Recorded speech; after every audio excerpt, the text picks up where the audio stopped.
मैं प्रश्न करता हूं मोदी सरकार से कि जिस प्रकार से ब्रजभूषण शरण सिंह पे आरोप लगा, महिला पहलवानों के साथ सेक्सुअल मॉलेस्ट का आरोप इस देश की बेटियां जो महिला पहलवान है उन्होंने लगाई, क्या ब्रजभूषण शरण सिंह पे एथिक्स कमेटी का गठन किया गया?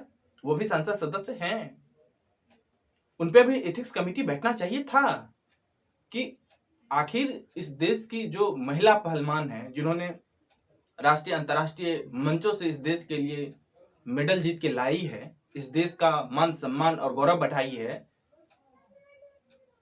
क्या उसने जो आरोप जिस सांसद पे ब्रजभूषण शरण सिंह पे लगाई, क्या उस पे भी एथिक्स कमेटी बैठी? बिल्कुल नहीं। अभी हाल ही में जो स्पेशल सेशन हुआ है उसमें रमेश बुधिर जो बीजेपी के सांसद है उसने बीएसपी के सांसद दानिश अली पे जिस तरह का पार्लियामेंट के अंदर टिप्पणी किया, कटुआ, मुल्ला, आतंकवादी, क्या ये संसदीय भाषा है?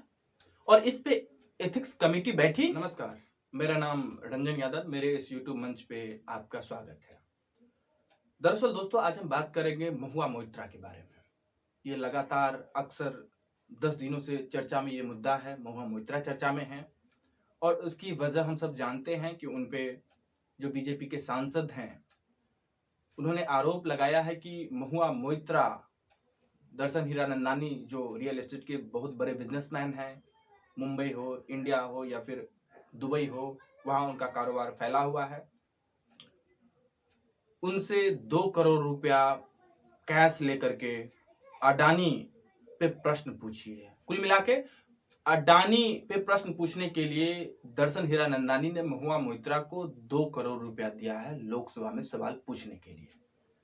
ये मामला तब उजागर हुआ जब बीजेपी के जो एमपी हैं और तब ये एक बहुत बड़ा इशू बन गया और बताया जाने लगा कि ये डेमोक्रेसी के लिए, संसदीय लोकतंत्र के लिए बहुत बड़ा खतरा है।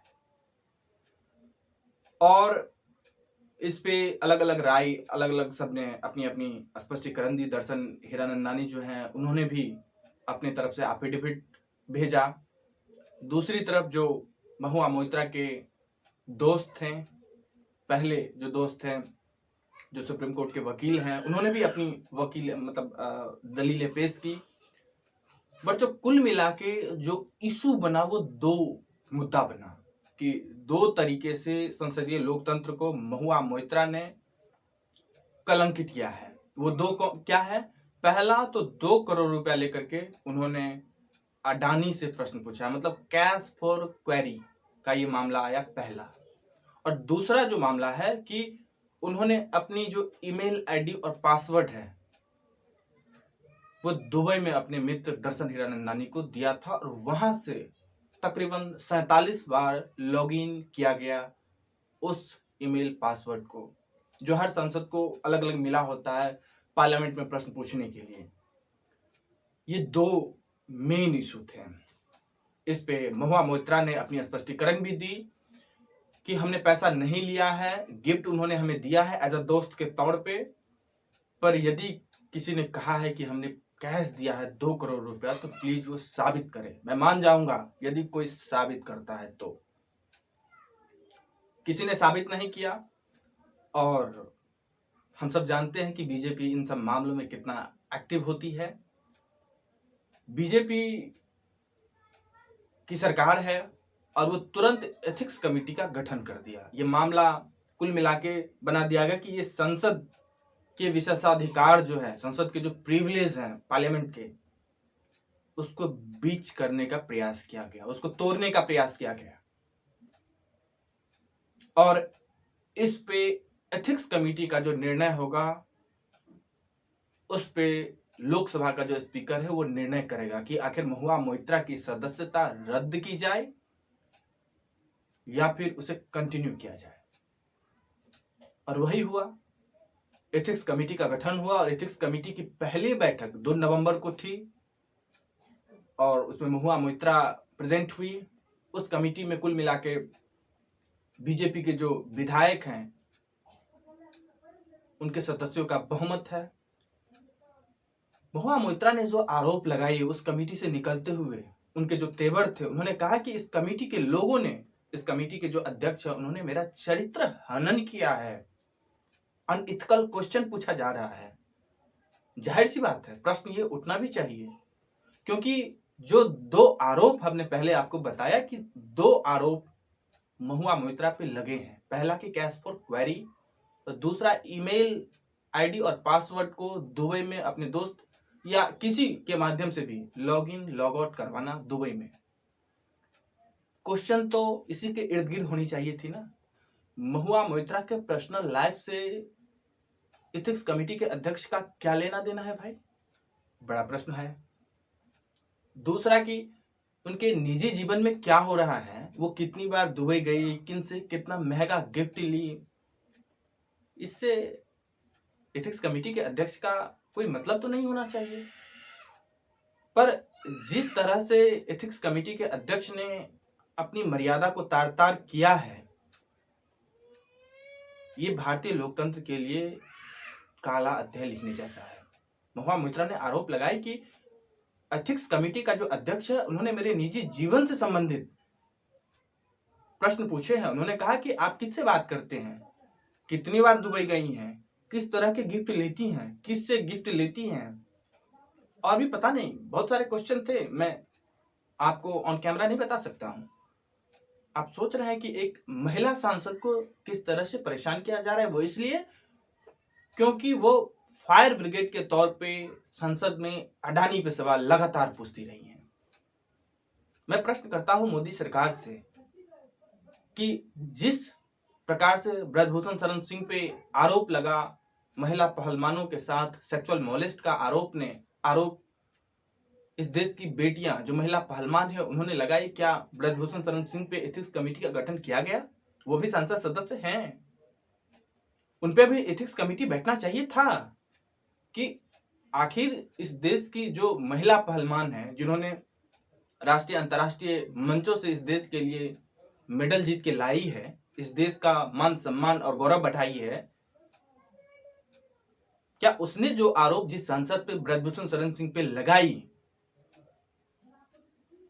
क्या उस पे भी एथिक्स कमेटी बैठी? बिल्कुल नहीं।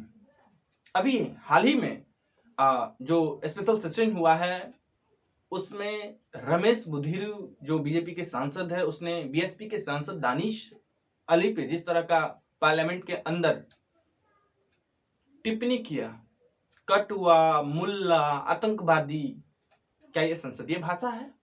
और इस पे एथिक्स कमेटी बैठी, किसी ने आलोचना किया?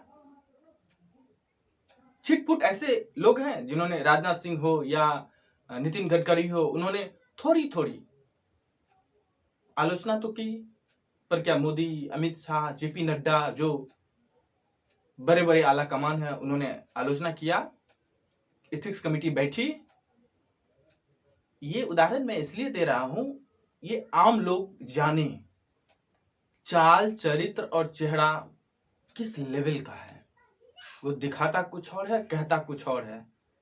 मोदी जी अक्सर कहते हैं कि इस देश में महिलाओं को एम्पावरमेंट करना चाहिए, महिलाओं को विशेष अधिकार मिलना चाहिए, और इसीलिए उन्होंने उसी स्पेशल सेशन में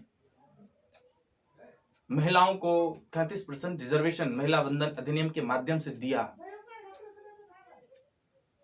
और उन्होंने आह्वान किया कि इस देश की 33% जो आबादी है वो प्लीज कम इन पार्लियामेंट। नए संसद भवन में उनका स्वागत है। इस देश के लोगों को ये जानना बेहद जरूरी है कि आखिर किस तरीके से मणिपुर में इस देश की बेटियों को नंगा करके घुमाया गया। आज अभी हाल फिलहाल में बनारस जो मोदी जी के संसदीय क्षेत्र है, वहां से खबरें आ रही हैं कि बीएचयू में वहां लड़कियों को किस तरह से कपड़े फाड़े गए, प्रताड़ित किया गया। वहां बीजेपी की सरकार है उत्तर प्रदेश में, वो मोदी जी का पार्लियामेंट्री कंस्टिट्यूएंसी है बनारस, और वहां बीजेपी क्या कर रही है? ये चाह रहे हैं कि जो भी अडानी से जुड़े हुए प्रश्न पूछे उसको पार्लियामेंट में रहने नहीं दिया जाए। चाहे वो राहुल गांधी हो, संजय सिंह हो, महुआ मोइत्रा का जो हश्र हो रहा है, इससे बुरा और क्या हो सकता है। पर एक चीज जरूर है कि महुआ मोइत्रा का इससे जो लोकप्रियता है वो बढ़ेगा। वो संघर्ष कर रही है, वो जूझ रही है, वो लड़ रही है। इन फ्यूचर उसका जो पॉलिटिकल कैरियर है वो अच्छा नजर आ रहा है, अकॉर्डिंग टू माय व्यूज। मेरे हिसाब से बस बीजेपी की जो चाल चरित्र और चेहरा है वो लोगों के सामने स्पष्ट तौर पे दिखना चाहिए, और तब वो चुनाव लड़े, गेम खेले, गेम प्ले करे, कोई दिक्कत नहीं है। पर इस देश के जो महिला विरोधी अभियान के तौर पे, महिला विरोधी एक दशक के तौर पे मोदी को, अमित शाह को, बीजेपी को याद किया जाएगा। आज बस इतना ही। अच्छा लगा तो प्लीज लाइक करें, शेयर करें, सब्सक्राइब करें, और आपकी जो राय इस मुद्दे से जुड़ी हुई हो प्लीज कमेंट बॉक्स में जरूर दर्ज करें। धन्यवाद।